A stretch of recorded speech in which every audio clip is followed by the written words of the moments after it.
Good morning, sunshine, and welcome back to another episode of Shine Buzz Daily, where it's all about raising your vibration and taking inspired action to create the life that you want. So, after a toxic relationship. So, today we are going to talk about the Enneagram personality test. Now, I've also heard it pronounced Enneagram, but I think in the United States we say Enneagram. So, it is a different type of personality test, and we're going to get to that. So as you know, we've talked a lot about the MBTI personality test, which offers you a lot of insight into yourself. But just like the MBTI personality test, the Enneagram personality test is subjective and certainly, based on your own feedback. So just like anything else, it is what it is, right? So what we're going to do, I'm just going to really quickly check and make sure that everything's good and I'm online. Yes. Hello, everybody. And I assume everyone can hear me. So let's jump in. Hello, Linnell Driver and Karina. So what we're going to do is what we do on all of our live streams, and we are going to go over our content first. Then we'll read the cards, and then I'm going to open up for questions for all of you for about 45 additional minutes. So let's do this. All right. So this particular type of test was really unknown to me until fairly recently when I hired a writer for the Shine Buzz site who is an expert in this type of test, which I found to be pretty cool. Her name is Miriam Slosberg, or Slosberg. I'm not sure. I've never actually spoken her last name to her, but she's really good. Anyway, so what I'm going to share with you today is mostly from her. It's information that she supplied to me. I did a little additional research. And so first of all, as you know, you probably have already taken the Myers-Briggs test, and if you haven't, you can always go do that later at 16personalities.com and then check out those videos. But you know where you fit on that scale, most likely. And as we all know, people have been in the kind of the space of personality typing for a while now, and that's because we like to know information about ourselves, and it helps us, I think, to gain insight into our personalities and what it is that we want or need or what our next steps are, whatever. So this personality typing system is called Enneagram, and it's been gaining a lot of traction in the past few years. So let's talk about what this is.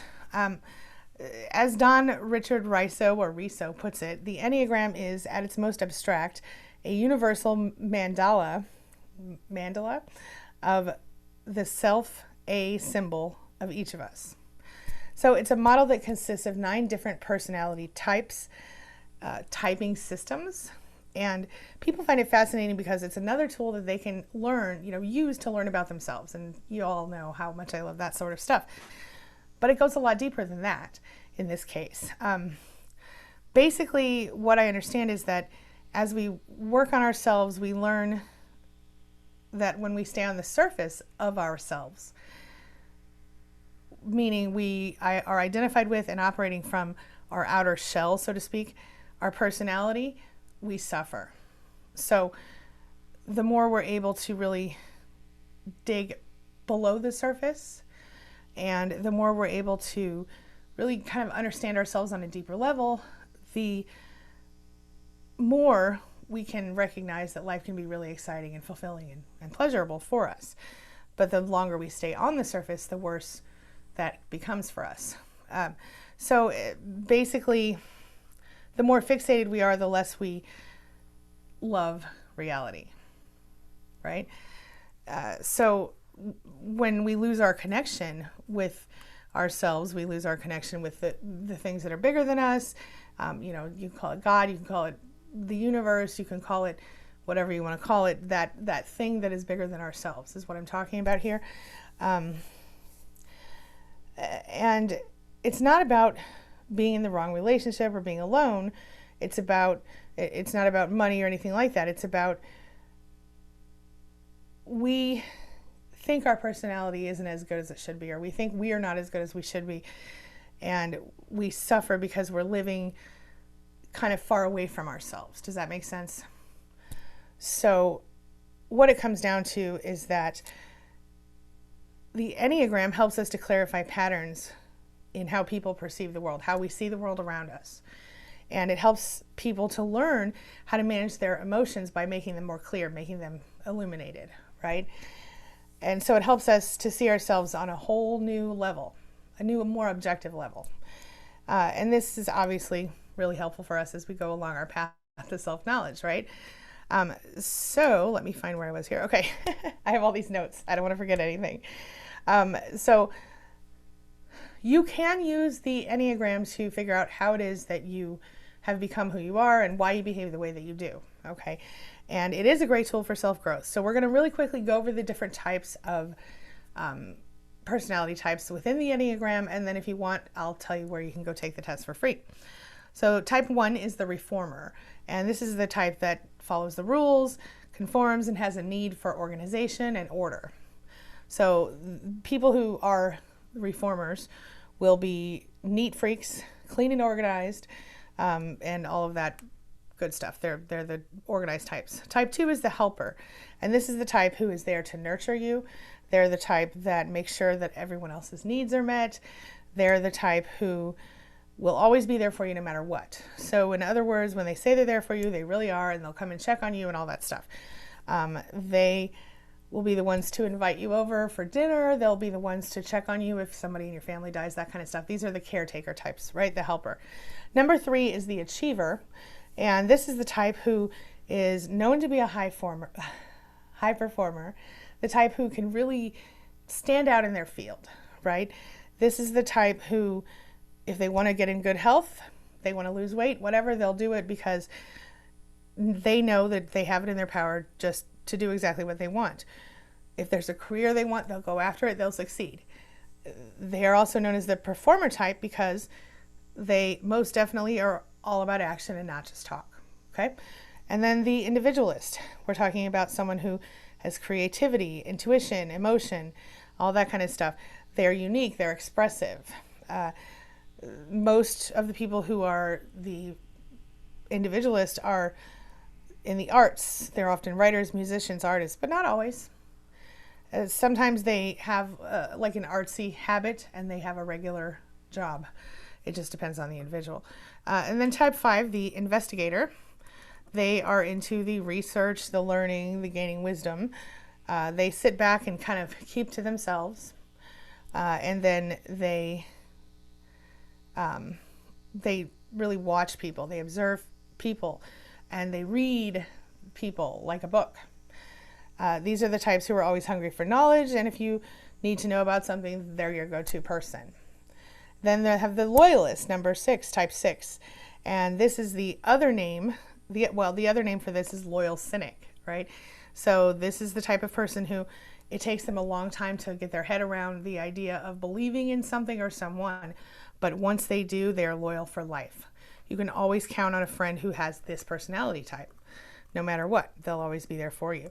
And then number 7, type 7 is the enthusiast. And this is the person who makes life more exciting. They always are getting like golden opportunities passed toward them, and they don't want to miss out on what life offers them, right?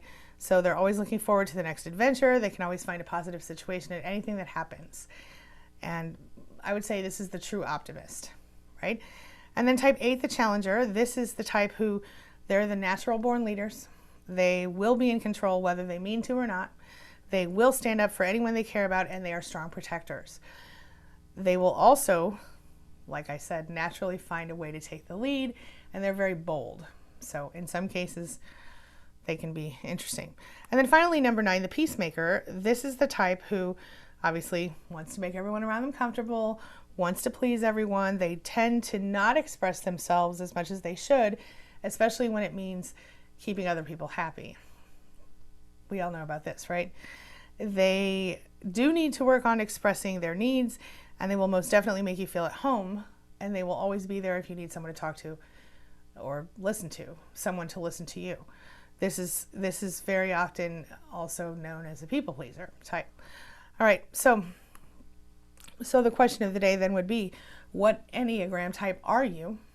And if you don't know, you can take the test by clicking in the link in the description below right after this session. And that's what we got going on there. Or you can just click now and keep this tab open and take the test really fast. It won't take but a couple minutes, then come back and let us know what your type is. All right. Now, while you're doing that, I think it's time to give you a little homework. So we're going to read the cards. It's time to read the cards. All right. So as always, we are going to begin with our dialectical behavior Yep, I said it. Dialectical behavior therapy skills deck, which, if it's not already, will be linked in the description below when this video goes live later. And today's card is, and by the way, you don't need to buy them because I'm sharing one card with you every day for the next several weeks until we finish the whole deck. So you will be able to go back and check on all of them. This card is a mindfulness skill, and it reads, get ready with your pen and your pencil, pen and paper. Use beginner's mind. Today, ooh, my stomach just growled, sorry about that. Today, engage with every situation and relationship as if you were seeing it for the first time, without making judgments and without being critical. Instead, be mindful of your actions and your observations. Do your best to notice something new that you might have missed in the past. Try it today. Beginner's mind. All right, and really quickly, we're going to hit up our affirmation of the day, and we are going to pull that from our Super Attractor deck by Gabrielle Bernstein. And this is also, or will be, linked in the description below. But again, you don't need to buy it because I'm sharing a card with you each day until I go through the whole deck. And today's affirmation is, when I'm in a state of appreciation, I'm in vibrational alignment with my true love nature. When I'm in a state of appreciation, I'm in vibrational alignment with my true love nature. Very cool, right? All right. Now, I'm going to open up for comments, questions, things you want to talk about, all that good stuff. If I can find my mouse thing, here it goes. Ooh, my stomach's making all kinds of noise today, y'all. All right. All right, everybody. So let me say hello to everybody. Now is a great time for you to put your questions, your comments, your concerns, things you want to talk about in the chat, because I'm going to say hello to everybody and then I'm going to start the Q&A. All right. Linnell, hello from Tahoe. Welcome, my friend / longtime supporter. I appreciate you. Hello, Driver. How are you? And Karina Lara in the house. Hello, hello. Ashley, Grace, UNA, hello. I'm glad you can hear me. Thank you. DR, hello. Nubia, hello. Nargis, hello, hello. She says, I'm happy because Angie helped me find my joy and my passion in my life. Big hugs and love to you, my friend. Not yet, but waiting with a smile, says Linnell. Right on. What's for tea is in the house. Nargis says, and to love myself first. And by doing that, I learned what is important for me, and to me, I have been aiming at accomplishments. Oh, what is important for me and to me. I've been aiming at accomplishments ever since. I love it. I've accomplished quite a few goals already, and I still am. I'm so proud of you, Nargis. Good for you. And Shelly Taylor in the house. Hello, Shelly. Carmen Miranda, hello. How are you? And Bonnie, yes, I am not. Yes, I'm coming on with Dana at 12:30 today, as long as she's still up for it. Joe Haneke, probably said that wrong, but I know who you are. I've seen you before. I'm gonna call you Joe. Hey, welcome back. And Mo Cowboy in the house. Yes, Tuesday morning begins my addiction to live recovery live streams, beginning with Angie. Okay, I just had a little beatbox in my head, but I won't do that out loud. But thank you. He says, oh, howdy, howdy, and Miss Bonnie. Patience is a virtue. Yes, indeed. Yes, indeed. Sam in the house. Hello, Sam. Bonnie. Nikita, hello, hello. Mo Cowboy. Love y'all. Just saying right back at y'all. Bonnie says, can you be a blend of different categories? I would say yes, probably. Yes.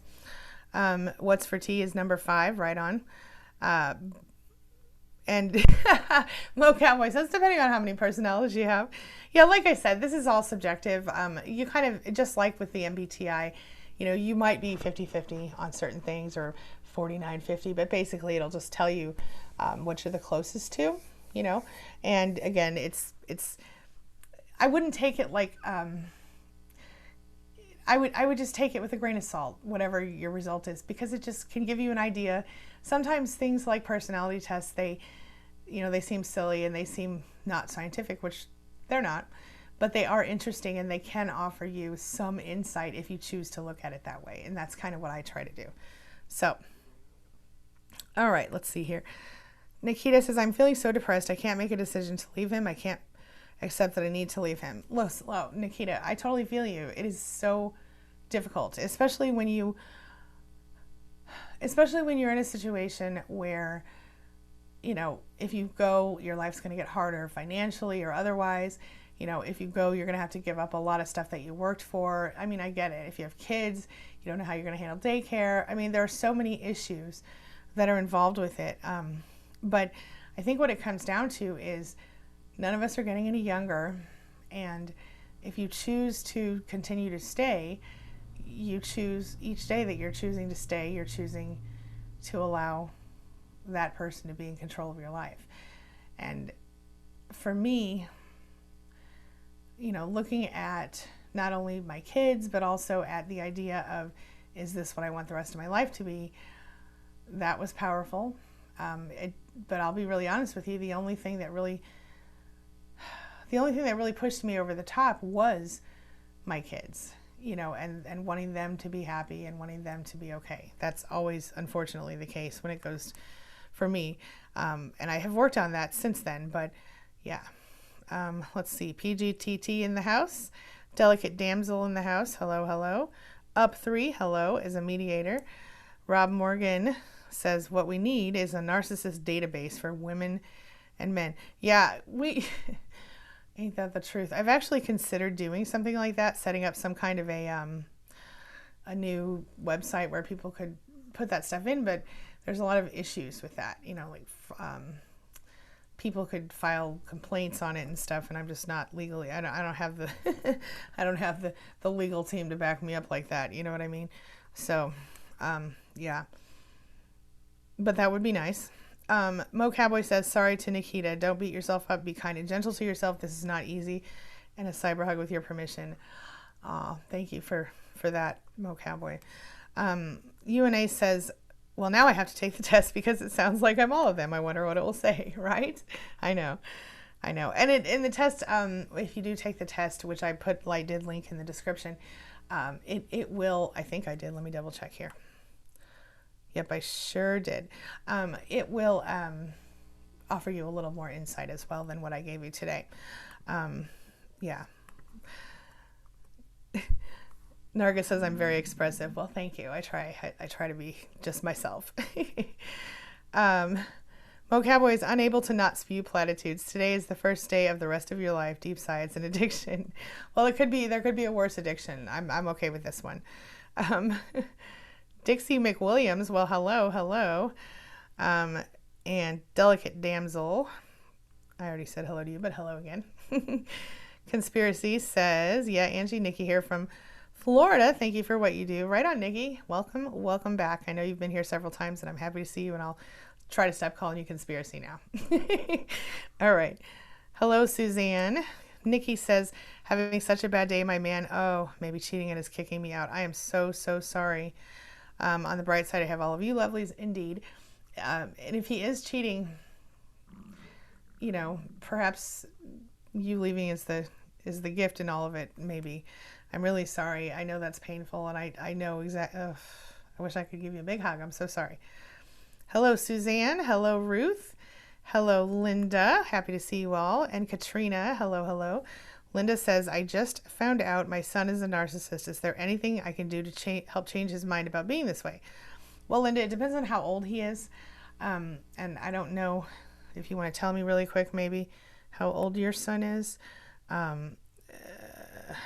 But if he's under a certain, if he's still in his teens or below, then yes, I think you can help him by teaching empathy and by kind of showing him the way yourself.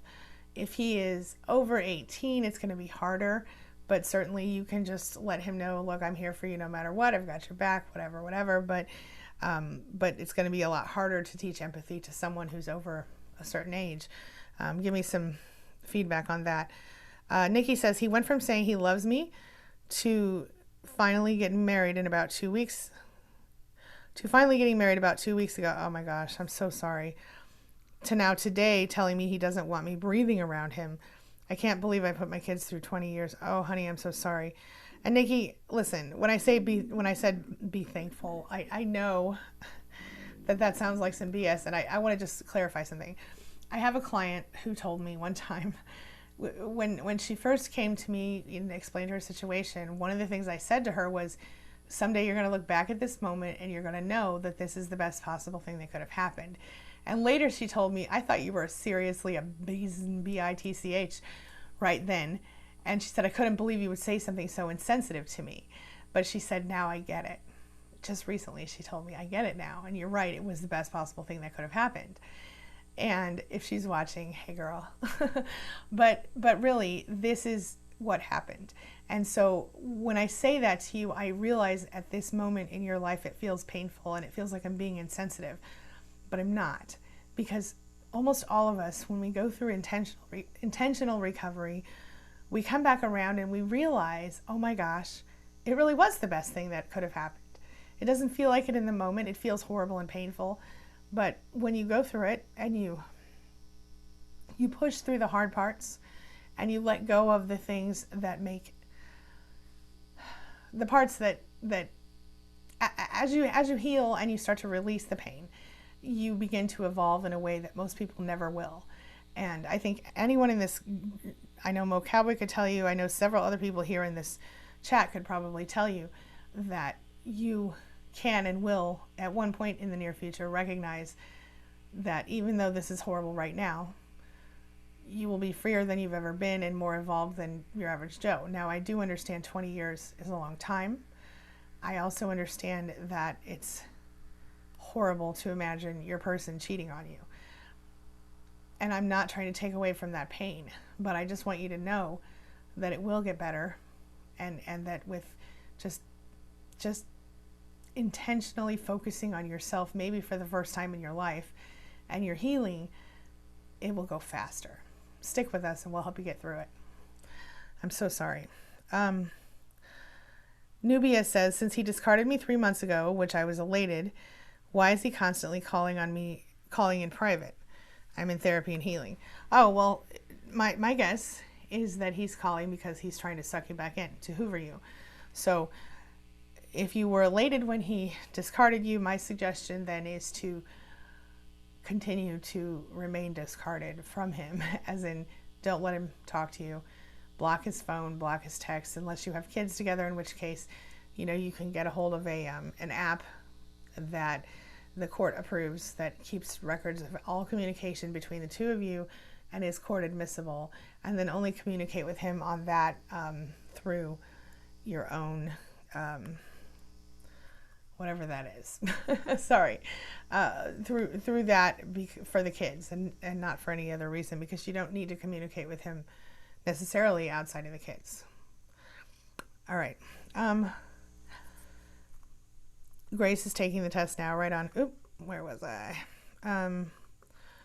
Suzanne says, if I gave him a narcissistic injury, telling him that I finally know who the F he is, and he answered, and who the F am I, the injury is too big for him to hoover me, right? I wish. Sometimes the narcissistic injury does the trick, but almost inevitably, they try at least one more time. Sometimes more often than that. It just depends on the situation and the circumstances. The best way that you can avoid the hoover, of course, is to block them in every possible way and to just flatly refuse to see or speak to them if they do somehow manage to get in touch with you. If you're strong enough to move on without all of that, by all means, but I know most of us, we have big hearts, and it's hard for us to not believe some of the BS they try to use to get us to come back. So be very careful with that. Okay. Linda says he's 33. Yeah, Linda, that's tough. I think the best thing you can do there is just, if you want to keep him in your life, deal with him just like you would deal with any narcissist, and that is to, never tell him he's wrong, support him unconditionally as far as emotionally speaking, give him lots of praise, that kind of stuff, and just back up emotionally from him a little bit, and don't expect him to do anything that it doesn't benefit him. So if you need him to do something, figure out a way to make it benefit him. Outside of that, unfortunately, he's going to have to decide for himself. And I think if you call him out on it, he's just going to, you know, most likely be offended and say mean things to you. So I guess I would ask, how does he treat you now? And are you struggling with him personally, or are you watching him with, you know, struggle with other people? Let me know. ICI says, I'm sure I'm saying that wrong. ILCI, ICI. I'm going to call you IC. I don't know. Sorry. Says percentage say there are more borderlines than true narcissists. It's quite possible we were dealing with toxic borderlines when we can have comorbid traits of other cluster Bs than actual narcissists. Again, I'll tell you what I've said on this repeatedly. I don't think it matters. Honestly, I don't think it matters what the label is. What matters is how they treat you and whether or not they are capable of change. And I have seen anyone that has been labeled a narcissist or diagnosed as a narcissist, I've not seen anyone change who's been in that box. I do know that a lot of borderlines will still have, I mean, a lot of survivors are, in my opinion, incorrectly diagnosed as borderlines. And I think that's more like CPTSD should be the diagnosis, but you know, people don't diagnose that very often. But yeah, no, borderlines tend to have empathy where narcissists don't. And I think that's the tipping point. So if you're dealing with someone who has no empathy, then whatever, call it whatever you want. If they're treating you like crap all the time, you deserve better. I'll just say that.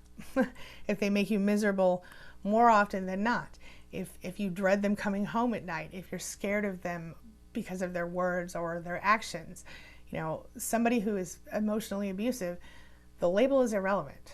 If they're verbally, emotionally, psychologically, or physically abusive, labels are irrelevant.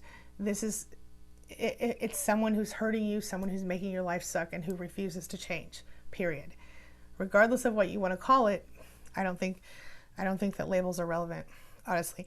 We use the term narcissist because I use the term narcissist because I discovered narcissistic personality disorder when I was trying to figure out what was wrong with someone in my life. Originally, I was trying to figure out what was wrong with me. And I came across this stuff back in 2010, I think, and I started researching it, and I thought, oh my gosh, this is my mother. This is what I've been dealing with my whole life. And then as I did the research, I also learned that my ex-husband was one, and it all made sense. So, but it is what it is.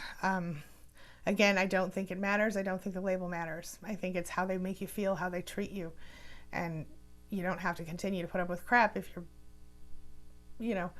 you're in a relationship where someone's treating you terribly. Dana and I have talked about that a lot as well.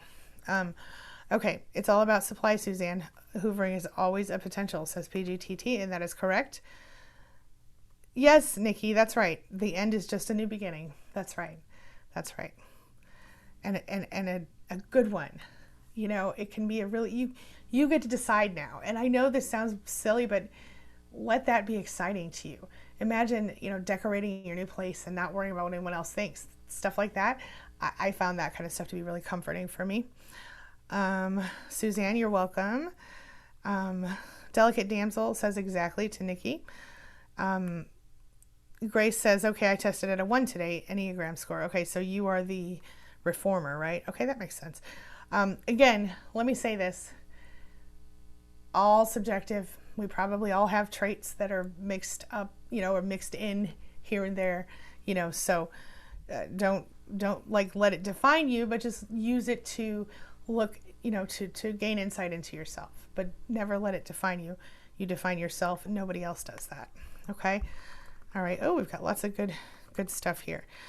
Lots of people in the chat. All right, let's see here. Nikki says, do you have any ideas for when I have physical heart pain? Okay, so first of all, always go check with your doctor if you're physically feeling pain like that. Secondly, I understand what you mean, that it's so directly related to what you're going through, but it is still something that I would check with your doctor anytime you have any sort of heart or chest pain. Let me just put that out there first. From that point forward, this is what I suggest. Definitely, you know, try the exercises I talked about yesterday in the video, where I talked about the 9 different ways to stimulate the vagus nerve so that you can relieve the stress and trauma and all that stuff. But right now you're still in the middle of it, girl. So you're going to have to, you know, in my opinion, and you guys can tell me if you think I'm wrong, but where you are, Nikki, you need to get angry. And you need to use the anger to propel yourself to go forward out of that relationship, right? Because you don't deserve this crap that this person is putting you through. You don't deserve to be cheated on. You don't deserve for someone that you've been with and spent your life with for 20 years to make you feel worthless. You deserve to be loved, respected, cared for in your home. You don't deserve to be scared. You don't deserve to have to worry all the time, what's he out there doing? None of that. You deserve to be loved, just like every one of us in this group deserves to be loved, Nikki. So I want you to try to get angry at him and stop being sad for a minute. When the heartaches come, if it's too serious, you can, try the deep breathing thing, do all that stuff, but do a pattern interrupt for now.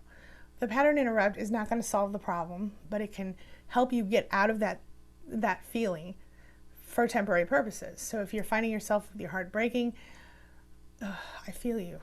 But in that moment, try to do something to change it up. Stand up and walk outside and walk around the block, or walk back and forth on your porch, or turn on some music that makes you feel powerful and like a badass, or brush your teeth, or take a shower, or do anything to sort of bring yourself back into this moment and switch it up. One thing I really like to do is in moments like that, which is really feels really hard, think of 10 things you're grateful for and 3 things you love about yourself. Or what I do, another thing I do is I have a certain affirmation I say to myself, and I now cancel that thought and replace it with this affirmation of my true divine desire. By the time I think of that sentence, it's already starting to happen, the pattern interrupt. And then when I get to the end of the sentence, I have to say something or think something that I want in my life, not that I don't want, right? So it can be related or otherwise. Like if I'm in your situation and I'm feeling that way, and I feel like I'm worthless, or I feel, oh my gosh, my heart is breaking, or whatever, I'll think to myself or say to myself, nope, I now cancel that thought and I replace it with this affirmation of my true divine desire. I am a powerful, strong woman. I can do what I want, whatever it is. I'm just saying it doesn't have to be connected to whatever it is that you're trying to not think about, is what I'm saying, okay? All right, so I hope that helps a little bit. But once you do get through it and you get out, you're going to have to work through all these emotions. But right now you need to be focused on yourself and propelling forward so that you can get out, so you can heal. You understand what I mean? I hope that's helpful. Okay. Just Shell says, I have learned to love myself and put me first. It's the first time I've ever done it.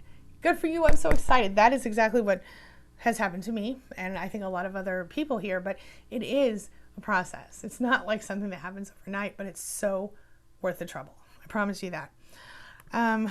Good for you, Nubia. Nubia says, thankfully, no children.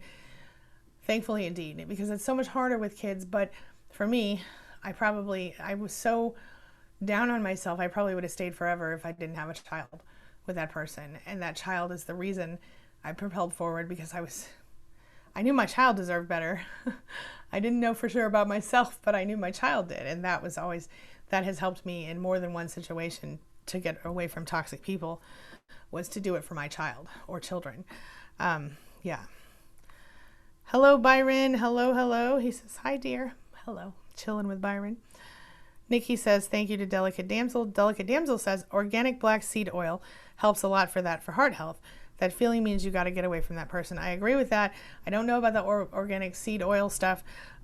Always check with your doctor before you put anything in your body or you try anything you learn on the internet. Bonnie says, I just took the test. I am number 6, the loyalist. That explains how I got fooled and then mobbed by a family of narcissists. See, Bonnie has already taken a little bit of insight from just that quick little test. And Bonnie, if you see that, now you know, okay, here are some things that I can be more careful about, or whatever. Yeah. Caden in the house. Hello, Caden. Caden says, I'm not surprised by my result. I just took the test. I'm an individualist. Right. Suzanne says, thanks, Angie. He is blocked. Good for you, Suzanne. I'm happy to hear that. Mo Cowboy says, another platitude. It gets better, I promise. That does not mean that the soul-devouring pain will not come in waves, yet they pass. Through the darkness, light will emerge. You're so poetic and so well spoken. I just love when you write things. That sounds so funny, but I do. Your comments could be entire articles sometimes. They're great. You're very talented and very intelligent and a very deep thinker. I love that about you. And what's really cool about that is nobody would expect a cowboy from Missouri to be that awesome. I'm just saying. Okay, I know I'm from Missouri, and anyway, well, I live there-ish. Anyway, Just Shell says, Angie, where does one go to test? Oh, Just Shell, there is a link in the description below, and you're welcome to, go into a new tab on your computer or just minimize your video player and go do it right now. It should be really quick for you, and then come back and tell us. Bonnie says, overly trusting and buying into narratives that family will always be loyal and stick together. Girl, oh, the same thing happened to me. I really believed that stuff until they called CPS on me and lied about me and, tried to steal my children from me. Thank goodness, as most of you probably know, that didn't happen, but it was horrible and devastating, and I was shocked that they even would lie about me that way. On the plus side, it did give me the courage and the strength to walk away from very toxic people. So, always a silver lining. Always a silver lining. Kimberly says, my second husband has not been physically abusive to me or our children for several years. However, he lashes out with passive aggression or gives me the silent treatment when I ask him to participate. So he's, regardless of what his diagnosis is, he's being very unhealthy. He's being very emotionally abusive. That is emotional abuse. Just because he's not physically abusing you doesn't mean a thing in this case, unfortunately.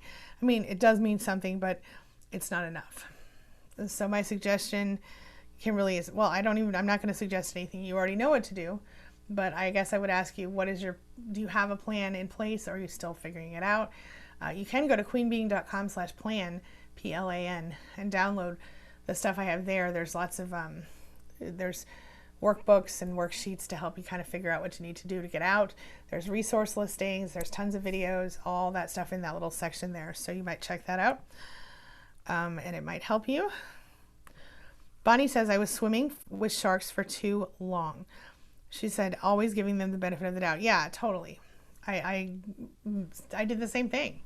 I really believed that no matter how much I was told I wasn't good enough, no matter how many looks down the nose I got, that they would never hurt my family, my children. And yet it happened. And, and today I can actually say, this is going to sound really weird, I can actually say I'm grateful for having gone through that. Not because I ever want to go through it again, but because going through that gave me the strength. It slapped me. It slapped me in the face in a way that, listen, so really quick, you guys can read the whole story at queenbeing.com/story. I'm not going to go into it. But when I recognized exactly what had happened, the very moment that I realized it was my mother who did this to me, something inside me, I felt it break, almost physically. Something broke. And I really believe it was like that cord of obligation. And all of a sudden I wasn't scared of her anymore. And I think it was the mother in me overtaking the daughter in me, if that makes any sense. Because the mother in me is a badass. She knows, she does not take any. The daughter in me was scared and was afraid of her mother and so on and so forth. But when she messed with the mother in me, that was it. I was done. And no more fear. Instantly went no contact. Didn't even know there was such a thing as no contact. Just knew she couldn't be in my life anymore. It's crazy. All right. Moving right along. Kimberly says, in housework ask him to participate in housework or childcare. My eldest is 16. My youngest is 10. Can I do this for 8 more years until my kids are independent? No. Listen, I'm not going to tell you what to do because I'm sure you've heard enough people telling you what to do, but I will tell you this. I actually, at home right now, I have a 16-year-old and a 12-year-old. And what I know for sure, and I also have a 23-year-old, what I know for sure is this. They see it. They know it's happening, and they would be so much less unhappy if the 3 of you got the heck out, and even if you just got a little tiny apartment that you could just hang out in, they would be happier to not see you going through that all the time, and for themselves to not also go through it all the time. With that being said, you do what you need to do, I understand, but you don't need to wait 8 more years. None of us are getting any younger. None of us are you know, we don't know what happens in 8 years. Anything could happen. And I don't want you to get to a point in your life or something to happen in your life where you suddenly look back and regret those 8 years. This is a moment of truth for you. And I know it's hard and painful, but once you get through that part, you will not regret walking away from somebody who abuses you. You will not. And your children will then see, hey, I don't have to put up with this stuff. Right now you're showing them what a relationship looks like, you know, and they're seeing you be controlled and maybe themselves being controlled. And that's not what you want for your children to see if you can avoid it. You know what I mean? Sorry, I don't mean to be pushy. I'm not trying to be. But I get it. I get it on a deep level. Those kids know what's going on, and they see, even your 10-year-old sees. They know more than we think they do. Caden says, my dad was just walking around the house after he entered the garage, and I could after he entered from the garage, and I could instantly feel my body tense up. That's a red flag of a toxic person. Yeah, for sure. Caden, you look like somebody I know in real life. Linda says, I have been struggling with him for years. I've been trying to support his girlfriend he has abused. This is her son. I don't tell him or throw it in his face. I guess I will have to walk away for now. Yeah, oh my gosh. That's tough. With his girlfriend especially. If you walk away from her, you might be the only person she's got in the world supporting her. I would step back emotionally, and if he listens to you at all, I would try to encourage him to be better to his girlfriend. That's so painful. And you know, you certainly don't want to encourage his girlfriend to leave him or whatever, but at the same time, as a fellow female, yeah, maybe you can turn her on to some of these videos or something. Maybe that would help. I'm so sorry, Linda. Whoop, where was I? Okay, hey DR, thank you. Okay. Here we go. Where was I? It's all up there. Okay. Swimming with sharks. Okay, here we go. Bonnie says, I didn't want to believe that people, no less your own parent or siblings, could actually be that callous. Girl, I know. I never wanted to believe that either. That's horrible that people could treat you that way. I know. My brother actually was involved with it too, and that shocked me more than anything. I was still shocked when it was my mother, but it was not the same kind of shock as with my brother, because I had no idea he had anything negative at all to say about me. I thought we were close. So, but she convinced him, and yeah. UNA says, I totally agree. Toxic is toxic. You don't have to pin down a label, especially since there are so many comorbid personality disorders. All we need to do is identify toxicity to us, and that is right. 100%. Yes. Just Shell says, I realize now, years later, that I was raised by narcissistic parents. No unconditional love given, always a catch. I was conditioned to think that was a normal thing. Yep, me too, honey. Me too. And you know what? The good thing is we have the ability to break this chain for our own children if we have them. And we can show our own children, you know, what it really is. I mean, you know, like my daughter, for example, she's 12, and she is the most confident person I may have ever met at 12 years old. And I love that about her. She's powerful and unafraid to be herself, and it's just the most beautiful thing you can imagine, you know, and I support all of that, you know what I mean? And I think to myself all the time, gosh, who might I have been if they had supported me in this way and let me be my full self back then?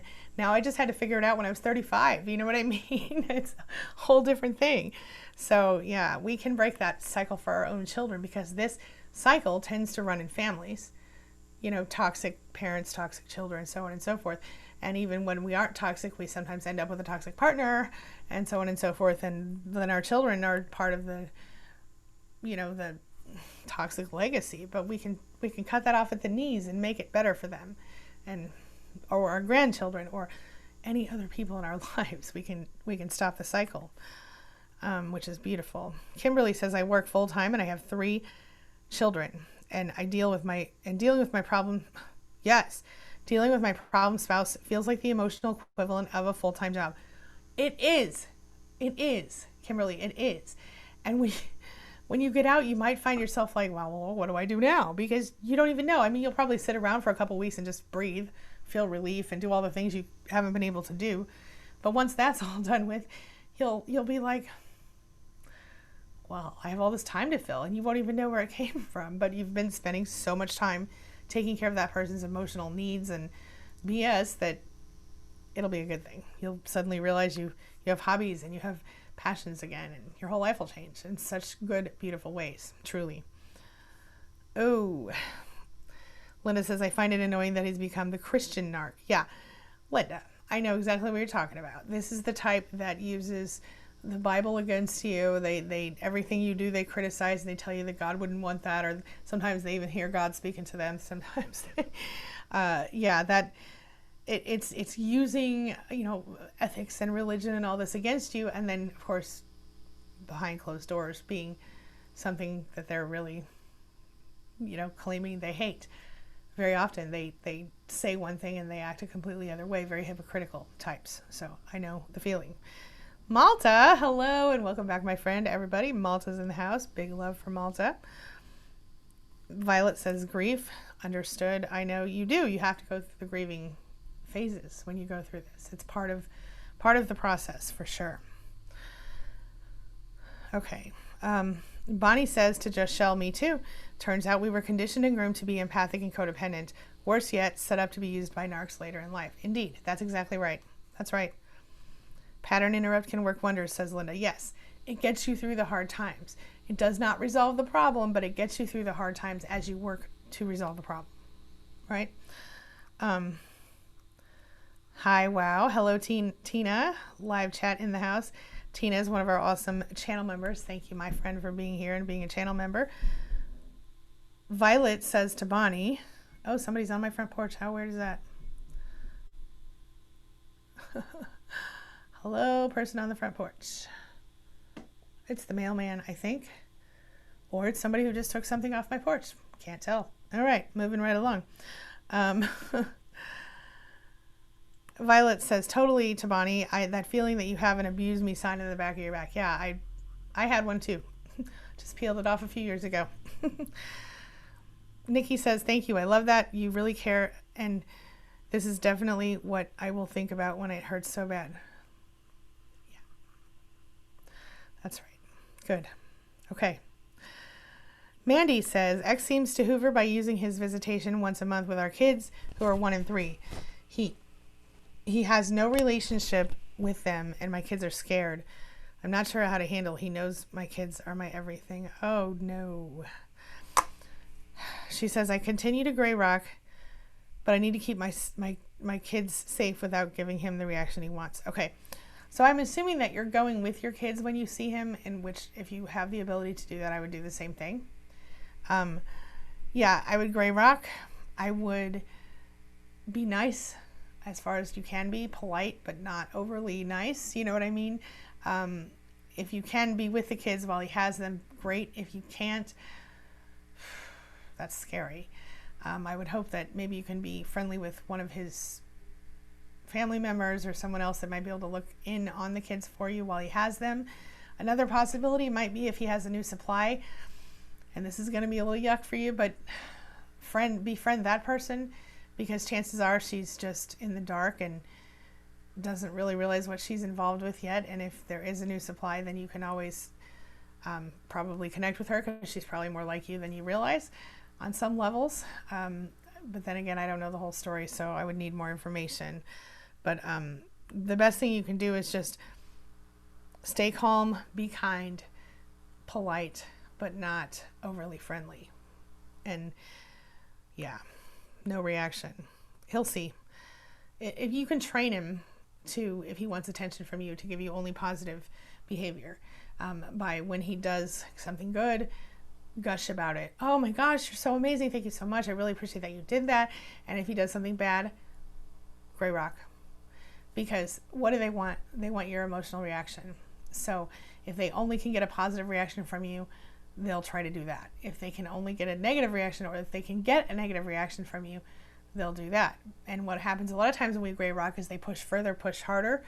But if you hold out, they'll give up and try something different. So, yes. Nikki says CBT. I cannot talk about those initials on YouTube, Nikki, but yes. Let's see. Meditation and centering myself, holistic medicine. Just Shell says, good, good, good, good, good. ICI says, Angie, thanks for all the positivity and content you share. Absolutely, my pleasure. Bonnie says, 1 year no contact. Yay. Still getting night terrors. Not great. Bonnie, I think you need to release those emotions. I mean, 1 year no contact, all those years in contact, it's a big difference. Plus, you're still in the situation with the man, right, who's a little toxic himself. I would say maybe get some counseling. Maybe talk to your doctor about some kind of assistance sleeping if it's really that painful for you. And if not, maybe write down what these night terrors are. If you're having any memory of them, write down what you're dreaming before they happen, or what happened the night before, and try to work through the emotional part of it. There's a lot to unpack there, and I don't know if we're gonna have time to do it in this session, or we don't have time to do it in this session, but I will tell you this. You are on the right path, but you definitely want to continue to work on healing. Even though it might feel like it's all okay now, clearly it's not. Something in your subconscious is coming out saying, hey, I'm not okay. So work on that, and I think you'll find that it helps a lot. Cindy, you can take the test at the link in the description below. Truth Seeker says, I have an affirmation for evil. I whisper these words like a mantra. What was energetically sent to me will be returned and rendered null, void, and useless. It works. Oh, I like that. I'm going to read that again. Write this down, guys. This is a good one. What was energetically sent to me will be returned and rendered null, void, and useless. That's really good, Truth Seeker. Thank you. PGTT just took the test. Number 4, individualist. I love that. I cherish individualism too. And no boxes for PGTT. With you on that. I don't like boxes either. I like to color outside of them. Every time. All right. Yes, so perfectly put. Mocowboy says, delicate damsel. Truth Seeker says that mantra is a neutralizing mantra. I like that too. She says, I like that it depowers them without sending negativity back. That is really good. I love that. Love, love, love that. Dixie says, love this live community of support. So empowering. Thank you for your positivity. I'm from the Midwest too. Go Chiefs. Right on. Mo Cowboy says, thank you, Angie. Even old cowboys can live long enough to learn a couple things. Right on. Love that. Love that. Let's see. Anyone near Tampa? Oh, we're not talking about that. Sorry. I'm not, unfortunately. Mo Cowboy says, note to other chatters, consider signing up with the Angie as she does Zoom chats, allowing us to see each other. Yes, indeed, indeed. For me, I statement, putting a face to a name on the screen allowed me to not feel so alone. Yeah, we need to do another one of those really soon, Mo Cowboy. We're going to do that. Nubia says, I've taken the free mental health first aid training. Good, good. Yes, I remember you told us about that the other day. Not saying much about NPD is very common. Very common. Yes. And that's part of the issues. Yeah. Just Shell says, yes, Mama Bear got to break the curse. Yes. UNA is a peacemaker. Understood. Yes, Just Shell, exactly. Like a generational curse. Exactly. Yes. And truth. Yep. Cool. Okay. Jedi Frog Master in the house. Hello. Welcome back. I love your name. As you know, time is precious. That's right, Shell. Gray Rock energy work. Yes. Yes. All right. We are running out of time. Okay. All right. Listen, everybody. I'm about to step out for just now, but listen. Hold up. Whoa. Sorry. Okay. So Dana and I should be back later this afternoon in about 2.5 hours on her channel. So make sure that you come over to Thrive After Abuse around 12:30 p.m. Central Time and hang out with us there. I will not be sending a text notification, but I will put notifications in my groups on Facebook and in the off Facebook group. Malta, I'm telling you now if you want to be over there, just saying. I love you all, and thank you so much for being here, for being part of my day, part of my life. Make sure if you haven't yet, you go to the description and take that Enneagram test. It's just for fun, but it'll give you a little bit of insight into yourself, maybe. I hope you enjoyed this today. If you have thoughts or questions or concerns, things you want me to talk about in future episodes, let me know here in the chat. I will come back and read this, as always, later in the day. And in the meantime, you know, big hugs and love to all of you, and I will see you very soon. I should really be more prepared when I do that to hit the button. Now I'm sitting here just, okay, I'm going. I'll see you guys later. Thanks.